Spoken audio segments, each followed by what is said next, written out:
श्री स्वामी समर्थ. नमस्कार मंडळी, स्वागत आहे आपल्या सर्वांचं मराठी यूट्यूब चॅनलमध्ये. स्वामींच्या चरणी एवढीच प्रार्थना करते की स्वामी कृपेने आपल्या मनातील सर्व चांगल्या इच्छा लवकरात लवकर पूर्ण होत. 17 जुलै रोजी आहे आषाढी एकादशी, बुधवार आहे या दिवशी, आणि उपवास नाही केला तरी देखील चालेल, मात्र दिव्यामध्ये ही एक वस्तू टाकायची आहे, ठेवायची आहे की ज्यामुळे आपल्या घरातील सर्व प्रकारचे त्रास, जसं की वास्तुदोष असो, पितृत्रास असो, बाहेरील बाधा असो, इडा पिडा जे काही असो, भानामती, असे जे काही उपद्रव तुमच्या मागे लागले असतील, खूप भूक म्हणजे एका आजारातून निघाले की दुसरा आजार, सतत आजारपणाविषयी जास्त पैसा जर खर्च होत असेल तर अशा वेळी आपल्याला हा उपाय करायचा आहे की ज्यामुळे संपूर्ण प्रकारची निगेटिव्हिटी ही पूर्णपणे घरातून निघून जाते.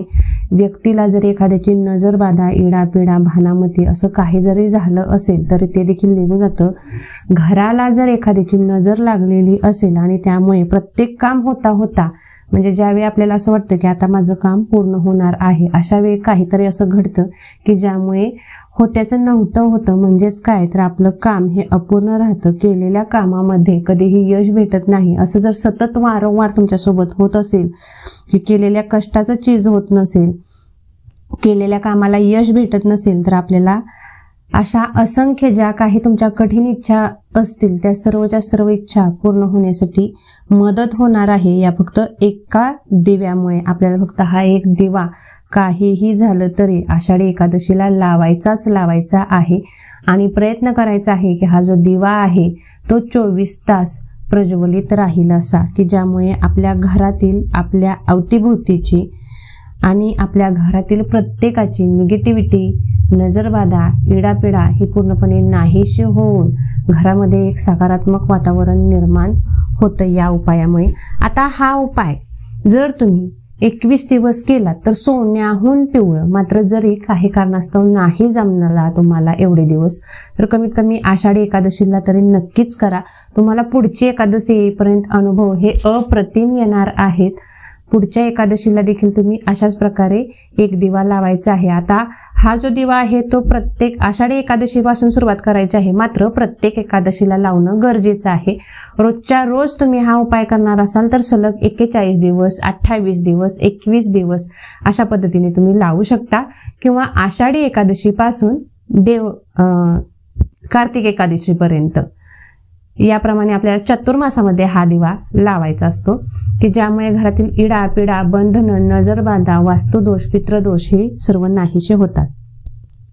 तर याच्यासाठी दिवा कसा घ्यावा, तर याच्यासाठी दिवा आपण कणकेचा घेऊ शकतो. कणकेचा घेणार असाल तर त्यामध्ये मीठ घालायचं नाही, फक्त 1 चिमूटभर हळद घालायची आहे आणि हा दिवा तयार करायचा आहे, बनवून घ्यायचा आहे कणकेचा.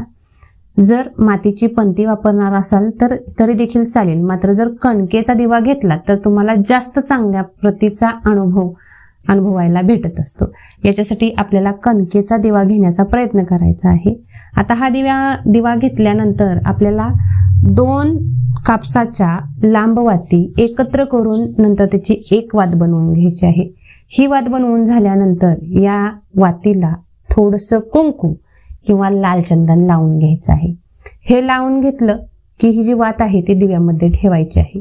ही ठेवल्यानंतर त्या दिव्यामध्ये आपल्याला तिळाचं तेल घालायचं आहे. तिळाचं तेल घातल्यानंतर आपल्याला काळे तीळ थोडेसे घ्यायचे आहेत. काळे तीळ 1 चिमूटभर घेतलेत तरी देखील चालेल. आता ज्या घरात जेवढ्या व्यक्ती आहेत तेवढ्या सगळ्यांच्या वरून हे काळे तीळ जे आहेत चिमटभर घेतले तरी देखील चालेल. हे चिमटभर काळे तीळ जे तुम्ही घेतलेले आहेत ते प्रत्येक व्यक्तीवरून आपल्याला 7 वेळा उतरवून घ्यायचे आहेत. स्वतःवरून देखील उतरवून तुम्ही घेऊ शकता. आणि नंतर हे तीळ आपल्याला या दिव्यामध्ये टाकायचे आहेत, ठेवायचे. हे ठेवून झाल्यानंतर आपल्याला हा दिवा पिंपळाच्या झाडाच्या खाली नेऊन लावायचा आहे. असं जर तुम्ही करू शकत नसाल तर हा दिवा आपल्याला मुख्य जो दरवाजा असतो आपल्या घराचा, मुख्य दरवाजा, मुख्य उंबरठा, त्याच्या बाहेरून आत येताना उजव्या साईडला राहिला पाहिजे. बघा, घरात प्रवेश करताना बाहेरून ज्यावेळी आपण घरात आत प्रवेश करतो तेव्हा उजव्या हाताला हा दिवा लावायचा आहे. अशा पद्धतीने नंतर त्या दिव्याला आसन द्यायचं आहे. मग तांदळाचं देऊ शकता किंवा गव्हाचं देऊ शकता. थोडंसं आसन द्यायचं आहे आणि तो दिवा तिथे प्रज्वलित करायचा आहे. दिव्याची जी ज्योत आहे ती घराच्या बाहेरच्या बाजूला झाली पाहिजे, आतल्या बाजूला नाही झाली पाहिजे, याची देखील काळजी घ्यायची आहे. आणि हा दिवा जो आहे तो आषाढी एकादशीला एकतर तुम्ही सकाळी ब्रह्ममुहूर्तावरती प्रज्वलित करू शकता. सकाळी ब्रह्ममुहूर्तावरती प्रज्वलित केल्यानंतर प्रयत्न करायचा आहे की जास्तीत जास्त वेळ हा दिवा चालेल याचा. त्याच्यासाठी एकतर तुम्ही मोठा दिवा घेऊ शकता आणि हा दिवा विझू नये याच्यासाठी आपल्याला यामध्ये थोड्याशा कापराची पावडर करायची आहे. कापूर घ्यायचा आहे, थोडासा चुरडायचा आहे, याची पावडर बनवायची आहे आणि ती याच्यामध्ये टाकायची आहे. जर तुम्ही मोठा दिवा लावू शकत नसाल, लहान दिवा लावणार असाल तर अशा वेळी लक्ष द्यायचं आहे. तासाला 1 तास झालं की तुम्ही याच्यामध्ये तेल घालत राहायचं आहे. प्रयत्न हाच करायचा आहे की कमीत कमी हा दिवा 24 तास चालेल याचा. काही कारणास्तव आता ज्यावेळी आपण झोपू, दिवसभर आपण लक्ष देऊ, मात्र ज्यावेळी आपण झोपू त्यावेळी जर दिवा शांत झाला तर काय करावं? काही नाही, मनामध्ये कोणतीही शंका कुशंका आणायची नाही. नंतर हा जो दिवा, शांत झालेला जो दिवा आहे तो उचलायचा आहे आणि नंतर एखाद्या झाडाखाली, मग तुम्ही रुईच्या झाडाखाली ठेवू शकता किंवा पिंपळाच्या झाडाखाली ठेवू शकता किंवा लाल जास्वंदीचं जर झाड असेल आणि प्राजक्ताचं झाड असेल, या चारीपैकी कोणत्याही एका झाडाखाली तुम्हाला हा दिवा ठेवून द्यायचा आहे. या एका उपायाने सर्व प्रकारची निगेटिव्ह ऊर्जा, इडा पिडा, बाधा, बंधने जे काही असेल तुमच्या पाठीमागे, थोडक्यात आपण म्हणतो भोग लागलेत आमच्या पाठीमागे, भोग जर संपवायचे असतील तर हा दिवा प्रज्वलित करणं अतिशय म्हणजे अतिशय गरजेचं आहे. काही कारणास्तव तुम्ही उपवास करत असाल नसाल तरी देखील चालेल, मात्र हा जो दिवा आहे तो नक्कीच सर्वांनी प्रज्वलित करा. आता ज्यांना सकाळी हा दिवा प्रज्वलित करणं शक्य नाही किंवा ज्यांना 24 तास या दिव्याची काळजी घेणं शक्य नाही, आता एखादं जॉबला जातं, अशा वेळी त्यांनी काय करावं? तर जे जॉबला जाणार आहेत, जे घरातून काहीतरी कारणास्तव बाहेर जाणार आहेत, काही लोक आता केंद्रामध्ये जाणार असतील स्वामी समर्थांच्या, त्या लोकांनी सर्वांनी सायंकाळच्या वेळी हा दिवा लावायचा आहे.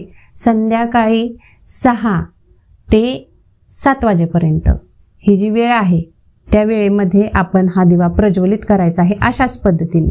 मात्र संध्याकाळी सुद्धा हा जर दिवा तुम्ही लावला, मग तुम्ही 5:30ला लावा, 5 नंतर केव्हा जरी लावला तर देखील चालेल.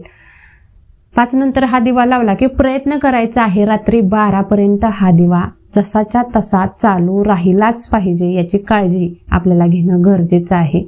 प्रयत्न करायचा आहे जास्तीत जास्त हा दिवा प्रज्वलित राहील याचा. कारण जेवढा जास्त वेळ हा दिवा प्रज्वलित राहील, चालू राहील, तेवढी जास्त निगेटिव्हिटी आपल्या आयुष्यातील, आपल्या शरीरावरची, आपल्या घरातली बाहेर निघून जाणार आहे. त्याच्यासाठी आपल्याला हा उपाय करणं गरजेचं आहे. आणि हा दिवा प्रज्वलित करत असताना आपल्याला विष्णू भगवानांना प्रार्थना करायची आहे की तुमच्या कृपेने माझ्या घरातील सर्व प्रकारची ती निगेटिव्हिटी जी आहे, जी इडा पिडा, बाधा, बंधनं, जे काही अडीअडचणी आमच्या आयुष्यामध्ये आता सध्या चालू आहेत, मुलं ऐकत नाहीत, व्यसनी आहेत, नवरा ऐकत नाही, सासू सासरे ऐकत नाहीत, सतत भांडत असतात, कुणीही कसलीही तुमच्या पाठीमागे इडापिडा लागलेली असो, बंधनं लागलेली असो, त्या सर्व बंधनापासून सोडवण्याचं काम हे विष्णू भगवान करत असतात.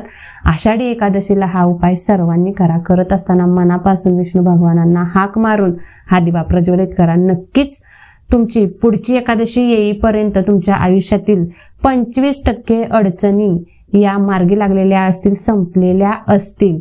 मात्र घेतलेला वसा टाकायचा नाही. आषाढी एकादशीपासून ते कार्तिक एकादशीपर्यंत आपल्याला प्रत्येक एकादशीला अशाच प्रकारे हा दिवा प्रज्वलित करायचा आहे की ज्यामुळे पूर्णपणे आपलं घर जे आहे ते आनंदमय आणि सुखमय होईल. तर झालेली सेवा ही स्वामी महाराजांच्या चरणी रुजू करून आजचा व्हिडिओ मी इथेच थांबवते. धन्यवाद. श्री स्वामी समर्थ.